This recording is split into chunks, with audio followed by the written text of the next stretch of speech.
കുട്ടിക്കഥ 9 ബില്ലോ and the moonlight മേഡോ. മനോഹരമായ കാട്ടിൽ ഒരു കുഞ്ഞു മാളത്തിലാണ് വില്ലോയും 5 കുഞ്ഞുങ്ങളും ജീവിച്ചിരുന്നത്. കുഞ്ഞുങ്ങളായ അവർക്ക് ലോകത്തെക്കുറിച്ച് അത്രയധികം അറിവില്ലായിരുന്നു. എന്നും രാത്രിയാവുമ്പോൾ വില്ലോ ഭക്ഷണം ശേഖരിക്കുവാൻ പുറത്തു പോകുമായിരുന്നു. ഒരു ദിവസം കുഞ്ഞു റാബിറ്റ് അമ്മയോട് ചോദിച്ചു, ഞങ്ങളും വരട്ടെ അമ്മയുടെ കൂടെ?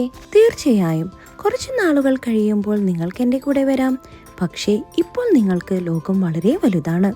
നിങ്ങൾ സുഖമായി ഉറങ്ങിക്കോളൂ, വില്ല പറഞ്ഞു. അവർ ഒന്നിച്ചു നിന്ന് ഒരു തീരുമാനമെടുത്തു. അമ്മ അറിയാതെ പുറത്തു പോയി വരാനുള്ള തീരുമാനം. അങ്ങനെ അവർ 5 മുയലുകളും മാളത്തിൽ നിന്ന് പുറത്തു വന്നു. തുള്ളിക്കളിച്ചും രസിച്ചും അവർ യാത്ര പുറപ്പെട്ടു. അവർ കളിച്ചുല്ലസിച്ച് ചുറ്റിക്കറങ്ങി നടന്നു. അപ്പോഴതാ ഒരു ശബ്ദം. ആരോ തങ്ങളുടെ അടുത്തേക്ക് വരുന്നതായി അവർക്ക് തോന്നി. അവർ പേടിച്ചുപോയി. അയ്യോ, അതാ ഒരു ക്രൂരനായ കുറുക്കൻ അവരുടെ അടുക്കിലേക്ക് വരുന്നു. പേടിച്ചു വിറച്ചു നിന്ന് അവരോട് കുറുക്കൻ പറഞ്ഞു, ഞാൻ നിങ്ങളെ തിന്നാൻ പോകുകയാണ്. ഹഹഹ. പെട്ടെന്ന് നമ്മുടെ വില്ലോ പാഞ്ഞെത്തി തന്റെ കുഞ്ഞുങ്ങളെ രക്ഷിക്കുവാൻ വേണ്ടി. വില്ലോ മാത്രമല്ല, അവന്റെ സുഹൃത്തുക്കളും അവന്റെ കൂടെ ഉണ്ടായിരുന്നു. അത് കണ്ടതും നമ്മുടെ കുറുക്കൻ പേടിച്ചുപോയി.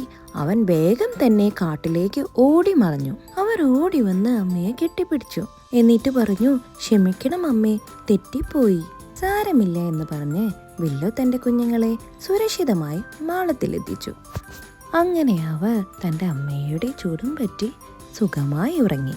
ലോകം അത്ഭുതഭരിതവും മനോഹരവുമാണ്. പക്ഷേ അതിന്റെ ഭീഷണികളെ മനസ്സിലാക്കി മാതാപിതാക്കളുടെ വാക്കുകൾ കേട്ട് സുരക്ഷിതമായി ജീവിക്കേണ്ടതാണ്. ധൈര്യത്തിനൊപ്പം ബുദ്ധിയും വേണം. ബായ് കൂട്ടുകാരേ.